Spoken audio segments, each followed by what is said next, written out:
क्या आप सर्दी और खांसी से परेशान हैं? दवा छोड़िए, पहले यह सुनिए। अदरक सिर्फ मसाला नहीं है, इसमें प्राकृतिक गर्म तासीर और एंटी इन्फ्लेमेटरी गुण होते हैं जो गले की सूजन को नेचुरली कम करते हैं और बलगम को साफ करते हैं। आप अदरक को ऐसे इस्तेमाल कर सकते हैं। 1 कप गर्म पानी में 1 इंच अदरक का टुकड़ा डालकर 5 से 7 मिनट उबालें और इसे दिन में 2 से 3 बार धीरे धीरे सिप सिप करके पिएं।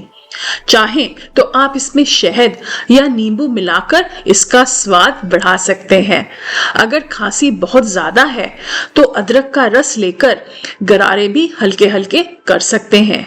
रोजाना यह छोटा उपाय न केवल सर्दी और खांसी को कम करता है बल्कि आपकी इम्यूनिटी को भी स्ट्रांग बनाता है। और ऐसे आसान और असरदार लाइफ एंड हेल्थ टिप्स जानने के लिए सब्सक्राइब करें आपके अपने channel life tips and talks को और हर दिन अपनी सेहत को बेहतर बनाएं।